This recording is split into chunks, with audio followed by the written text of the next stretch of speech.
If you were to look at SoFi's stock price today and over the past week, you could conclude, like many out there, that SoFi stock is absolutely dead. Don't touch it with a 10-foot pole.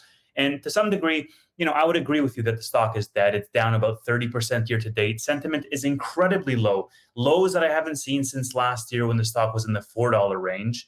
And in this video, I wanted to just share my straightforward, honest opinion on what I'm doing right now with my position and where I think that the stock is going from here.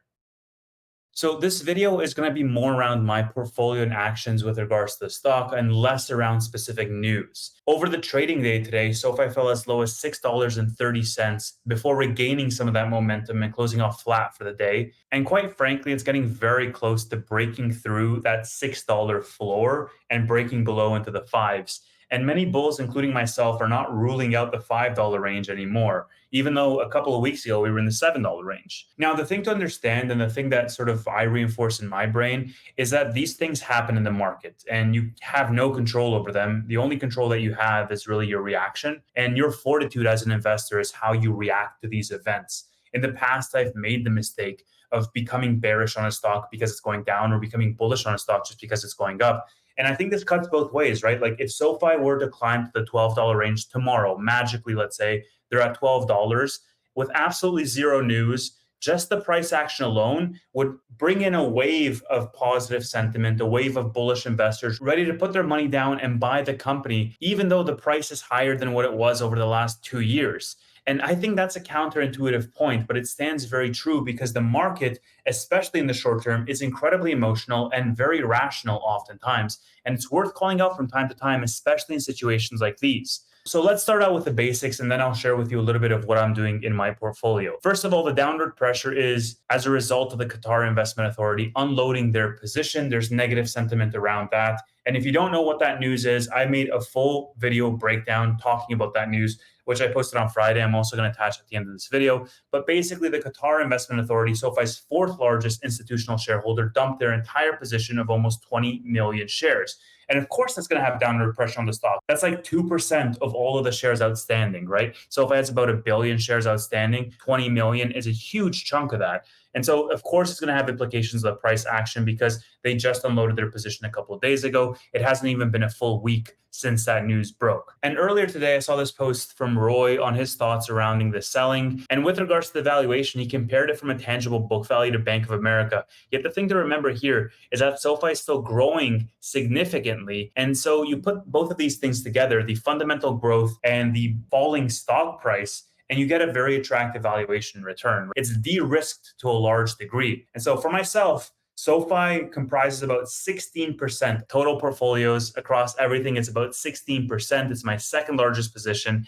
And, on any given day, it fluctuates between second and third between it and Bitcoin. But the thing to understand is like my Bitcoin is up over 100% since I've bought it, even though I've been averaging up with Bitcoin. And SoFi, I'm down about 15% on my position. And normally days like today should piss me off, but they make me actually even more bullish because of my time horizon and because I take into account the risk reward profile of this company. Basically, what I said before, it's very attractive at this point because the stock is falling and the fundamentals are increasing for the business. And so what you get in return is you get a largely de-risked investment that over the long tail has more of an opportunity to outperform the market simply due to the valuation that you're getting it at. And so that's the first thing, is the valuation like this sets you up for outperformance over the next 5 to 10 years. And again, we're talking about long-term here. I don't know whether it's going to outperform over the next year or 2 years. I couldn't tell you. But over the next 5 to 10 years, of course, the stock performance and the stock price are going to become more tethered because right now they're completely detached. The second point is I want to be able to consolidate into my highest conviction picks in my portfolio. And if you've been following the channel for a while, you've heard me talk about this with previous position.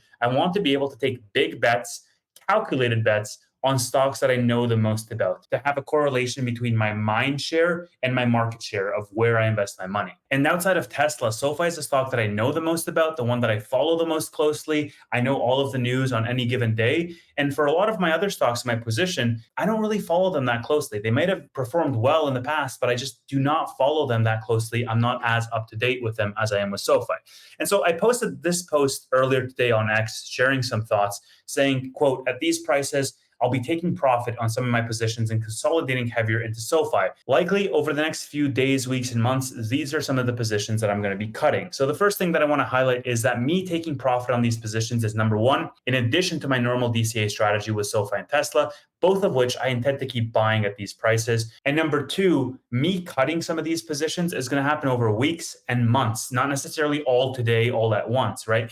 And the reason for this is because in the case of CleanSpark and Coinbase, for example, I always planned to cut those positions, but after I saw the catalysts from the Bitcoin bull market, and that catalyst has not necessarily played out yet. We're expecting a surge in Bitcoin towards the fall or maybe the winter. Once that happens, and once those stocks pump a little bit more, I'm probably going to cut those positions, take the profit, and then put more of that into SoFi because that's the one I truly believe for the long term. I don't want to hold CleanSpark for 10 years. I want to hold SoFi for 10 years because that's the one that I have the highest conviction in, the one that I've done the most research in. So I want to make sure that I can hold on to these positions over time. I sold a portion of my Pinterest position today, a small portion, and I'm going to begin trimming more and more and more on Pinterest. Pinterest is up over 75% year to date. I held 2025 leaps, which have done tremendously well. And those are the first ones to be sold off. And now I'm selling off a little bit of my shares here and there. And if you've been following me for a while, you know that I'll post all of my buys on X. I post most of my sells on X too, even though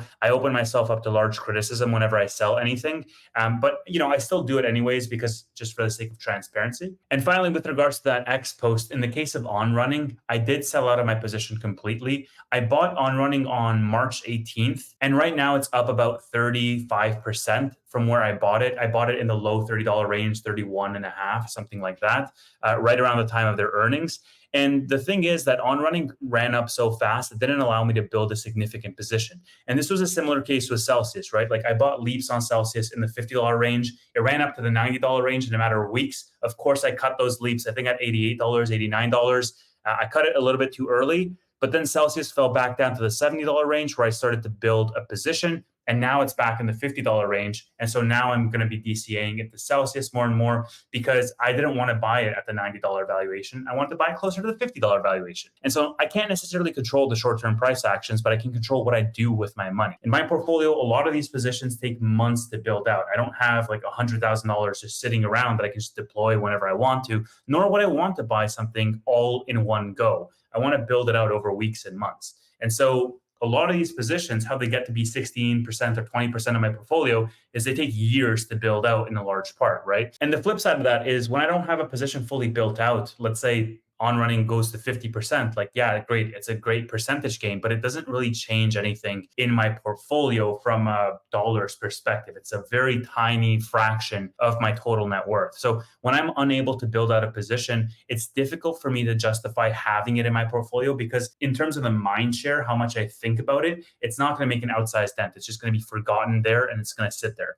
And I want to consolidate, right? I want to be able to take big bets that are calculated based on how much I've studied them. So I bought more SoFi today. I bought about $4,000 worth, about 600 shares at $6.32. I plan on continuing to buy heavier when I see sustained dips. And the fact is, I'm not really afraid of concentrating further into SoFi because I believe the fundamental thesis is solid. It's one of the few positions I'm monitoring very closely. And the last thing I'll say here is somebody on X asked what the plan is going forward because we could very easily see SoFi back in the $4 range. And I responded saying that the further that it goes down, the more heavily that I'm going to buy in. If we're in the $7 range, at that point, I'm just DCAing. In the $6 range, I'm probably taking profits on some things and deploying more capital in SoFi. If we fall into $5, I'm probably cutting some of my low conviction plays altogether and funneling all that cash into SoFi. If we go into the $4 range, which I don't think will happen, but if we do there, likely my portfolio is going to look like 2 or 3 or 4 stocks. Everything else is going to be cut and I'll be consolidating only into 2 or 3 stocks. I don't think that's going to happen. Can we go to 5? Absolutely. Can we go to 4? We sure can. I don't think it's going to happen, but